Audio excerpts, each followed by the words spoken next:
Monsoon सत्र के दूसरे दिन संसद में जोरदार हंगामा हुआ है और सोनम वांगचुक पर दिल्ली हाई कोर्ट से भी बड़ी खबर आ रही है। वांगचुक को लेकर दिल्ली हाई कोर्ट ने कहा है कि उन्हें मेदांता हॉस्पिटल शिफ्ट किया जाए और गवर्नमेंट से ज्यादा तो हमें उनकी हेल्थ की चिंता है ना।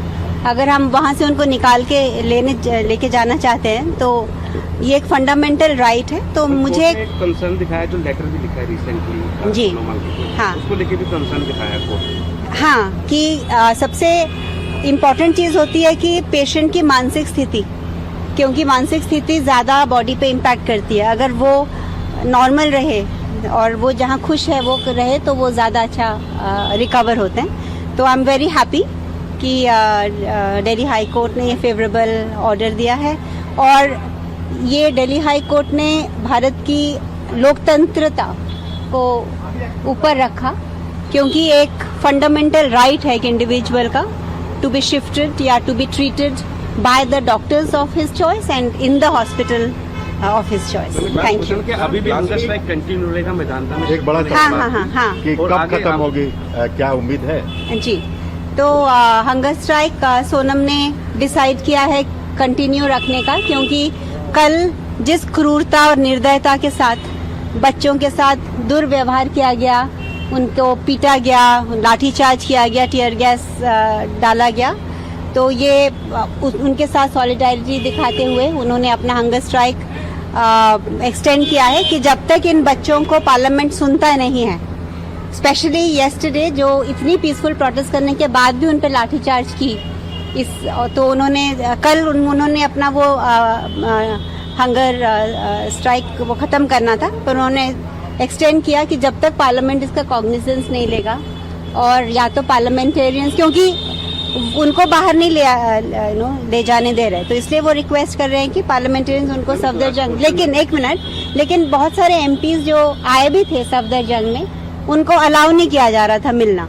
तो जैसे जो डॉक्टर्स उनको पिछले 20 दिनों से ट्रीट कर रहे थे, डॉक्टर लांबा और डॉक्टर दिघे, वो भी आज आए थे कोर्ट। उन्होंने कहा कि कहीं ऐसा नहीं होता कि गवर्नमेंट हॉस्पिटल में जो पेशेंट का डॉक्टर है उनको ना आने दिया जाए, पर उनको भी नहीं उनसे मिलने दिया जा रहा था पिछले 3 दिन। तो इन्हीं वजह से हम यहाँ से जाना चाहते थे, क्योंकि एक डिटेंशन और कैप्टिविटी की फील आ रही थी। कुछ ऐसे भी वीडियो सर्कुलेट हुए जहाँ पे स्टूडेंट्स काफी एग्रेसिव थे, उनकी तरफ से भी कुछ एग्रेशन दिखाया गया, क्लैशेस हुए पुलिस के साथ। ये आप क्यों मुझे क्वेश्चन पूछ रहे हैं? सेंसेशनलाइज करने के लिए नहीं। आपको हम सबको पता है कि कल इंडिया के यूथ ने जो पीसफुल रेजिलियंस और वो दिखाया, वो अनप्रेसिडेंटेड है दुनिया भर में। एक मिनट, अनप्रेसिडेंटेड है। और अगर कोई आपके ऊपर टीयर गैस डालेगा और आपको प्रोवोक करेगा, तो उसमें अगर कोई कुछ करता है तो आप उसको सिर्फ हाईलाइट करोगे, ये बिल्कुल गलत है, ये बिल्कुल गलत है। पुलिस, इनफैक्ट मैं जिस ट्रक में थी उसमें पुलिस घुस के आई और उन्होंने जबरदस्ती अभिजीत को भी लेने की कोशिश की। मेरे चारों तरफ सबने वो ह्यूमन चेन बना के मुझे प्रोटेक्ट किया। तो अगर मेरे साथ ऐसा हो रहा था जब मैं वो ट्रक के पीछे थी, तो नॉर्मल बच्चों को तो हमने सब देखा है ना।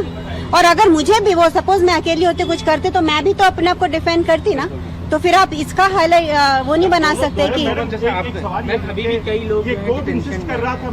अच्छा, ये अभी उसका बात नहीं है, ये आज हाईकोर्ट की है ये प्रेस कॉन्फ्रेंस। मैम, कब तक शिफ्ट होने की उनकी तो आज आफ्टरनून तक हम इसको रिटर्न ऑर्डर, हाँ 1 मिनट, हम रिटर्न ऑर्डर की वेट कर रहे हैं, जो कि लंच के बाद इशू होगा और उसके बाद हम वहाँ से एम्बुलेंस बुला के उनको वहाँ शिफ्ट कर देंगे। सॉलिसिटर जनरल ने भी कुछ एप्रीहेंशन दिखाया था, उन्होंने कहा था कि भले मेदांता शिफ्ट कर रहे हैं लेकिन कुछ जो भी हुआ, लेकिन all is well that ends well. Thank you.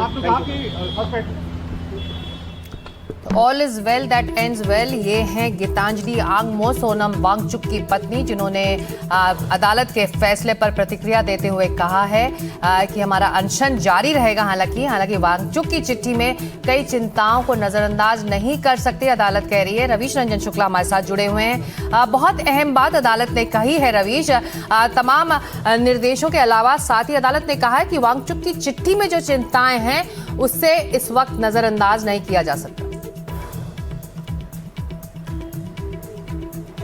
बिल्कुल, क्योंकि जब ये सुनवाई चल रही थी उस वक्त जो है वो सरकार की तरफ से ये कहा गया कि अभी उनके जो पैरामीटर्स हैं वो स्टेबल नहीं है, उनका हीमोग्लोबिन भी कम है, तो इसके वजह से उनको संक्रमण का ज़्यादा खतरा है। यही वजह है कि उनको उस जगह पर नहीं जाने दिया गया।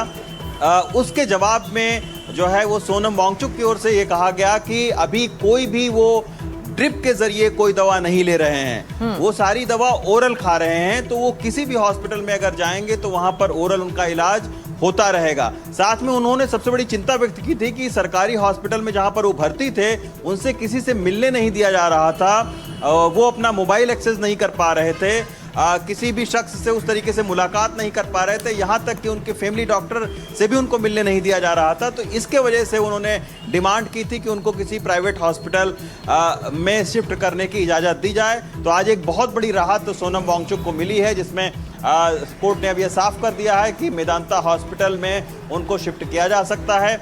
और अब देखना होगा कि डिस्चार्ज आखिर कब होंगे।